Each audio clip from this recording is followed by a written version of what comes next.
ব্যক্তিগত আবার টলারেন্স ভিন্ন আছে। এই যে বললাম আমার বিরুদ্ধে মানহানি মামলা করার মতো ঘটনা ঘটে, কেউ কেউ আবার একটু বিশ্বাস করছেন, লোকজন বলে তো সরকার একটা দায়িত্ব থেকে মাথা নষ্ট হয়ে গেছে, সবারই দেখি মাথা নষ্ট হয়ে যায়। আচ্ছা, একটা জিনিস হলো এরকম যে আমরা কোন কথা বলতে পারি কোন কথা বলতে পারবো না, এটা খুব সাবজেক্টিভ ব্যাপার। এটা হলো এক নম্বর কথা। আর আমাদের আইন আছে, কেউ যদি কারো কোনো মন্তব্যে তিনি তার সম্মানহানি হয় বলে মনে করেন, তাহলে তিনি সেটা ব্যাপারে তিনি ব্যবস্থা নেবেন। সরকার আসলে এই ব্যাপারে সরকারের দিক থেকে কোনো কিছু আশা করার প্রশ্ন নেই। কোনো মন্তব্য যদি কোনো ব্যক্তির বিরুদ্ধে হয়, তিনি যদি সংক্ষুব্ধ হন, তিনি তার বিরুদ্ধে আইনগত ব্যবস্থা নেওয়ার অপশন আমাদের কিন্তু পেনাল কোডে আছে, আমাদের এমনকি ডিজিটাল মাধ্যমে হলে সেখানেও আছে। সরকারের মন্ত্রীও ব্যক্তি। আমরা একটা কথা বলেছি যেটা সরকার আসলে রেসপন্ড করবে, আমরা অলরেডি কাজ শুরু করেছি, আমাদের একটা প্যানেল হয়েছে লয়ারদের। ডিসইনফরমেশন প্লিজ, মানে আপনি আমাকে গালি টালি দিলেন, ধরুন আমি ব্যক্তিগত, আমাকে অনেক গালিগালাজ করা হয়, নানান নামে টামে ডাকা হয়, ঠিক আছে আবার আমি তাতে সমস্যা দেখি না, কিন্তু আপনি আমার মুখে আমার ছবি দিয়ে মিথ্যা কথা বলবেন। ধরুন আমি যদি বলি যে লোডশেডিং হচ্ছে, তাতে সমস্যা কি? আপনাদের বিদ্যুৎ বিল তো কম আসবে।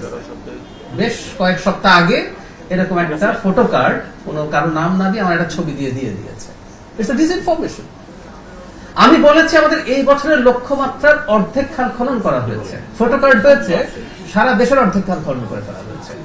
আমরা এই একটা জায়গাতে আমি প্রত্যেককে সচেতন হতে বলি, মানে যারা সরকারে বা দায়িত্বে থাকেন, ক্ষমতার কাছাকাছি থাকেন, সারা পৃথিবীতে তারা ট্রোলড হন, গালিগালাজ হয়। আমি ব্যক্তিগতভাবে তারা যা ভাষা ব্যবহার করছেন অনেকের সাথে আমি দ্বিমত প্রকাশ করি, আবার আমি একই সাথে মনে করি এটা কনসিকুয়েন্সও তারা ফেস করবে।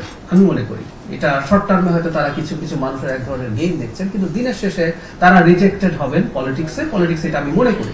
আবার আমি একই সাথে মনে করি যে এসব ব্যাপারে সরকার খুব কঠোর কোনো ব্যবস্থা নেওয়া এটা কোনোভাবেই ঠিক হবে না, সরকার করবে না। ব্যক্তিগত আবার টলারেন্স ভিন্ন আছে। এই যে বললাম আমার বিরুদ্ধে মানহানি মামলা করার মতো ঘটনা ঘটে, কিন্তু আমি সোফার আমার মানহানি হয়েছে বলে মনে করি না, কারণ কেউ কারো মানহানি করতে পারে আমার মনে হয় না। কিন্তু আবারও বলছি, আমার বিরুদ্ধে যখন ডিসইনফরমেশন হয় সেটা আমার গায়ে লাগে, কারণ আপনি তথ্য হিসাবে বলছেন যে আমি এটা বলছি।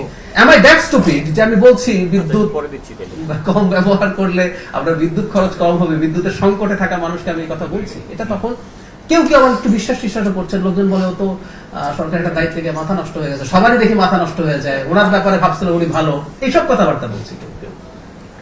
এই জিনিসগুলো যেন না হয় কাইন্ডলি, এটাকে আমার কাছে খুব বড় অপরাধ মনে হয়। অন্য জিনিসগুলো ইউ ক্যান সে